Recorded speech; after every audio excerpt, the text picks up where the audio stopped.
Okay, I'm Nate and I'm an alcoholic. I'm happy to be here tonight. I'm just happy to get asked to do it. I'll try to share a little bit of my story and hopefully stay coherent with it. I'm Nate and I'm an alcoholic. Saying that means a lot more to me now than it used to. I've got about 1 year, 3 months, and some days sober finally. Before that, I was an active alcoholic for 26 years of my life. So when I say I'm an alcoholic now, I don't do so without the same kind of shame or guilt or comedy that I used to joke about it for most of my life, saying, yeah, I'm an alcoholic, but I didn't really mean it. I didn't really know what that meant. So to start, I started drinking as a very young person. I was 13 when I had my first drink, and it was a gin and tonic. So it was a half a glass of gin and a half a glass of tonic because I didn't know any better than that, right? But I was alone in my house and was like, I'm going to be a big boy and drink. So I did. And from that first, real drink, I had a problem because that probably should have knocked me out. Instead, I was like, oh, I feel really good. I want more of this. I need to figure out how to get it. So I did. All through middle school and high school, I drank a lot. And there wasn't really consequences at the time because my grades were excellent and I was really good at sports. I had a bunch of friends, and alcohol helped me keep those friends, at least in my mind, and helped me in social scenarios that I was uncomfortable with it otherwise. So, however, there were some problems too, and I realized I drank more than anyone else that I knew, and I needed it. So I would be taking pulls out of the back of my car before class in high school, which seems a little crazy to me now. I ended up finally getting caught stealing at some point when I was 17. I ended up in a detox center for 28 days. I turned 18 while I was in there, and thought, oh, maybe I should get sober. When I got back to my town, they told me I had to go to AA meetings. And when I went to the AA meetings at that time, it was just my parents or my friend's parents and me. And I was very uncomfortable. And I didn't know anything about spirituality. And I read the steps and I had a little big book, but I didn't put any time into it and I didn't take it seriously. So since I didn't have any more serious consequences than that, I thought I was okay drinking and I was managing my life. However, at the end of high school, I was living in an apartment with some other guys. We were not living very quality lives. And what I did was enlisted in the Marine Corps. And that helped me out a lot because the Marine Corps gave me focus and it gave me something to do. And it gave me a mission. And there's also a heavy drinking culture in the Marine Corps, so I fit right in with that as well. And some of those people drank like I did, right? So it worked out pretty well. I don't want to spend too much time way back in that. So I drank heavily for a very, very long time. Marine Corps paid for me to go to college, ended up getting a degree, becoming a pilot, and then served total about 13 and a half years. When I got out of the Marine Corps, I was a heavy drinker, and I had some problems. I'd already at that point ruined 2 weddings, both of which were my own, both of which were the same woman. So that wasn't a very good feeling. And those are just some of like the more terrible things that I did while drinking, and those kind of regrets and shameful things that kept me up at night towards the end. Fast forward a little bit, now I'm working in a civilian career and life's going well. And from the outside, my life looked pretty good. And that sort of caused a problem for me because what I realized was I'm powerless over alcohol. The last thing that set me off was a shoulder injury. I had plenty of injuries before that, but the last one was a shoulder injury in 2024, the beginning of it. Just ripped the whole thing apart and broke some bones. And I couldn't work for about 6 weeks. And getting sober finally, what I realized when I was left to myself without something to do, something to shoot for, something to work for, I was left by myself with myself, and that was my worst enemy because I was completely unhappy and miserable, and I turned to large amounts of vodka every day and every chance that I could. At that same point, while I look at it now as I was an alcoholic my whole life, and it was at that point that I realized I was truly powerless over it, and that was a very scary place for me to be because I knew it was killing me. It was obvious. However, nobody would really tell me, even because I thought I was so sneaky and hiding it. I was lying to my wife, hiding bottles in the house. Every function that I'd go to and social event, I would plan ahead to make sure I had what I needed, which was usually a pint of vodka in my pocket. And that would be my pregame so I could drink what everybody else was drinking at dinner or the bars or the events and stuff like that. I was scared because I knew I had a problem and I couldn't stop drinking. However, I accepted it and I hated that about myself. I was like, well, this is what I'm going to be. I'm going to get home from work, get drunk, do all this hiding, lying, stealing, not too much stealing really, but I was lying to everybody about what I was doing, and then just sober up, go back to work, make money, get back home, stop at a liquor store on the way home. This was the miserable cycle that was my life, and I hated it, and I hated myself. I was 45 pounds lighter than I am today. I was completely unhealthy. My liver was failing, and I was just going to let that happen. I was just going to fade into nothingness. And then what saved me finally, real quick, at that point, I was so miserable. So I was at a bottom, but it wasn't some catastrophic traumatic event that at least set me off to finally make some changes. What it was my wife and I were supposed to go out on a trip, boating trip for a week. She'd slept in the guest room the night before. I walked downstairs in the morning and I asked her, I'm like, hey, do you think you can sleep on a small boat with a guy snoring for 7 days? And she says, yeah, but I think we need to talk. And I was like, oh, she knows, like it's finally happening. And thank God that she did. And what she said was, I think you have a problem drinking. And I said, oh, I know, honey. She's like, no, I'm serious. And I'm like, me too.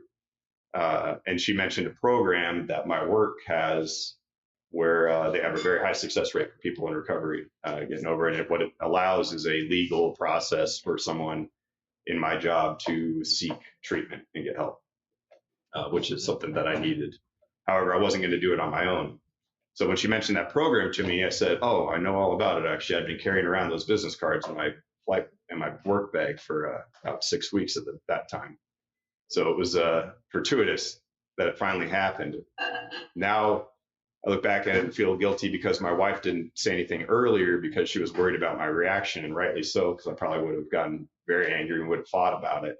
But it just happened to be that perfect time where my response was, I had nothing left at that point. I was waiting for somebody to call me out and tell me I needed to do something. So I'm incredibly thankful for it now. What I did was call the phone number that same morning, and the next day I was off a flight to Atlanta for a treatment center. And I didn't really know what that entailed other than the fact that I was signing a contract that I was going to commit for many, many years to not drink again. And that seemed terrifying to me.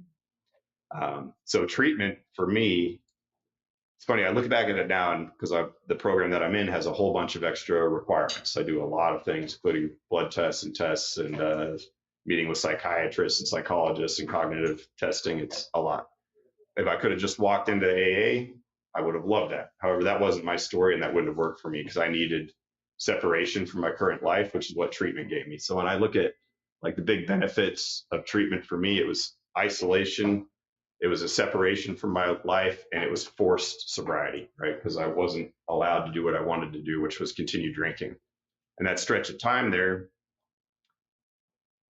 helped me greatly because when I went to this treatment center to check in, I was told it was going to be this kind of classy place with professionals and it's going to be good and I'm going to be safe.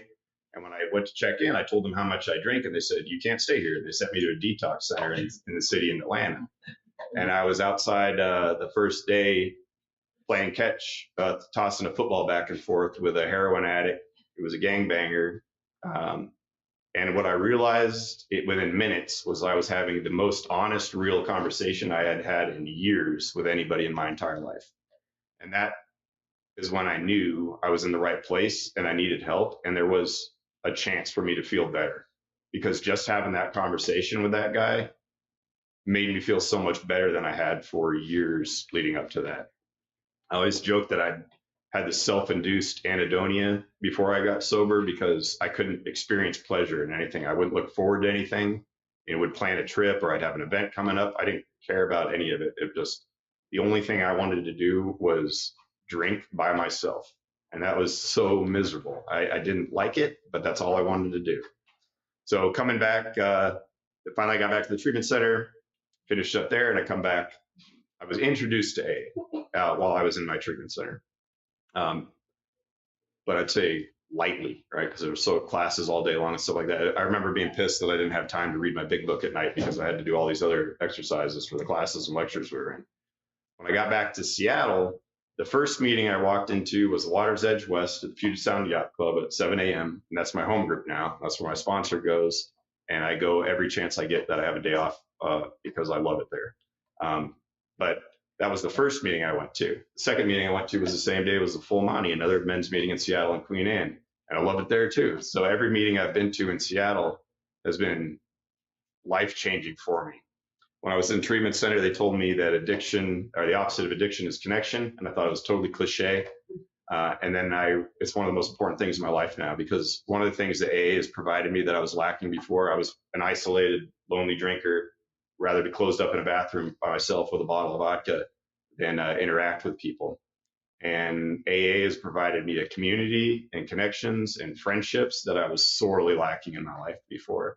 And I'm so thankful for that now. I was at that men's meeting, the Full Monty, earlier today, which I don't get to go to anytime because I work, or as much as I used to, because I work a lot of weekends. So I hadn't been in maybe a month. And just walking into that room and seeing all the familiar faces of these guys I consider friends just filled my heart in a way that's very special to me now. I didn't realize that I was lacking spirituality in my life before I got sober. Now I look at it as it was like the missing pillar of why I couldn't stand up on my own. And AA provided that to me as well. I didn't believe in any religions. In fact, I scoffed at them before I came to AA. Now AA is, I love it so much. And one of my favorite things about it is it's accepting for my higher power to be whatever I need it to be at that time. Sometimes it's a group of people in one of these rooms. Sometimes it's other things, and I don't really understand it, but I love being curious about it. I believe in it, and it's changed my life completely. Realizing that I need help, which was a terribly hard thing for me to say for almost all of my life. I couldn't ask anybody for help. I had to do everything on my own.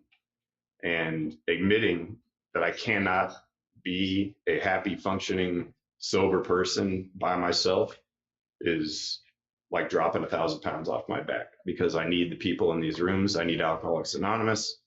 I need my family, and I need my friends. When I read the big book, when I got back from treatment with my sponsor, I've never read a book in my entire life that felt like it was written for me when we were reading it together during our meetings.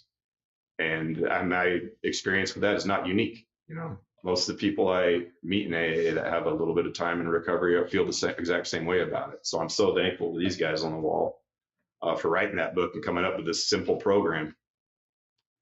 Through doing the steps, I found relief in life that I never thought was possible. I vividly remember finishing my 4 and doing my step 5 with my sponsor, and just the amount of weight felt like it kept falling off my shoulders. And I just, actually it was only 2 weeks ago, I did one of my currently last, I'll probably make some more, but 9 steps. And with an old friend from college. And it was every time I've gone down the list, finding one of those people again and being able to make an amends, have a conversation, or meet them face to face. It's an incredibly healing process, which is hard to describe. It's like somebody cutting surgically removing pain that you didn't even realize was sitting inside your chest out. So this program has meant the world to me. I was going to die if I was going to keep on the same path I was on. Now I'm a person that in no way has anhedonia, and I love my life, and I see the beauty in the world again, and I enjoy interacting with people. That's pretty dang close to 15, so I'm very happy to be here. AA means the world to me. Because of my job, I get to travel around a lot. I've been to meetings in Puerto Vallarta and in London and North Carolina and Ohio. And AA is awesome everywhere, which is something I'm so thankful for. So it's funny to me when I say all the time, like, I'm so thankful to be in Seattle for the AA that we have here. And I am. But the great thing is you can travel around and AAs everywhere, which is very, very nice. And sometimes all it takes is 2 people. And one time I went to the lodge meeting and it was closed because there was a Christmas fair going on, and I ran into Jody and we got to have a 25-minute meeting with just 2 of us talking. And that was one of my favorite meetings I've been to too. So thanks for letting me share that.